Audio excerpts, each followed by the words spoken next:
generally I make these videos at the actual campground while I'm there. This one was a little bit different and it was a bit strange, and we're gonna jump into that. Normally I just go through rules and regulations, and I give you a little bit about my perspective, my experience, opinions, then I show you a video of the campground.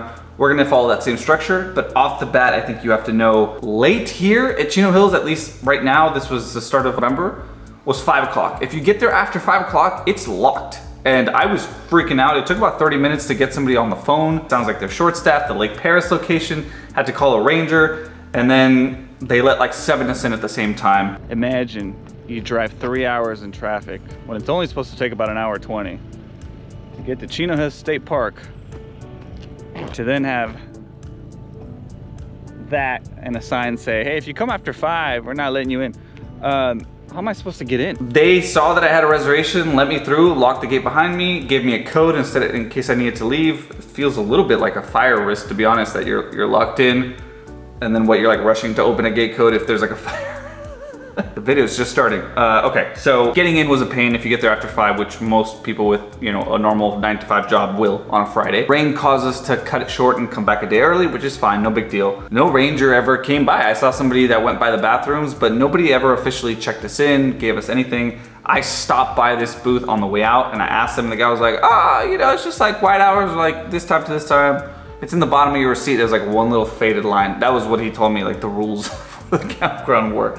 So I'm gonna go through very quickly the website. Rolling M Ranch Campground at Chino Hills State Park. You see here some reservation information.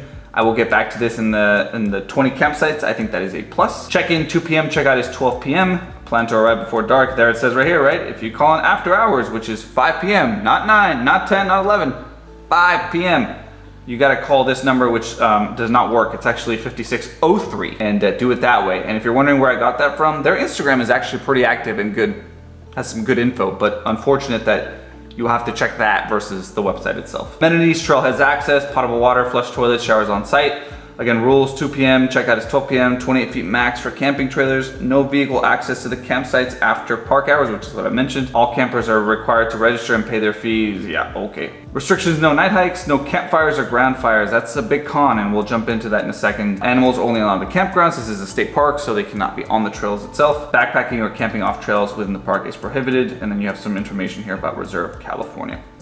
I will put up the quiet hours down below because I have to get the receipt from my car. It's nowhere on here, and it's nowhere on this little pamphlet, which rules, regulations, my experience. So the pros, it's pretty quiet because it is in the hills. So when you enter the state park, it's a 15-minute drive to get into the campground, which means you're away from the road, you're away from people. Only 20 spaces here, only 20 if half of them don't show up or whatever it is.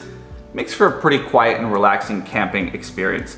Running water, yes, soap is there, showers are there, and I would say there's a decent amount of space between you and the people next or across you. I've seen worse, I've seen better. This was like right in the middle. Con, again, no check-in. That late hour is very early, my goodness. And the no bonfire. The no bonfire is always a big thing for me. Last thing I'll say here is we've gone right after summer, so the park looks pretty dead. And I mean like the grass. I see pictures online of it being green, beautiful, lush with all these flowers. Here, did not quite see it this way, and I think it's just the time of year you go. All right, the video you're gonna see here now is our experience and video of the campground, our campsite, just for you to get an idea on what to expect if you're planning on going or gonna make reservations soon. Enjoy, and I'll see you next week.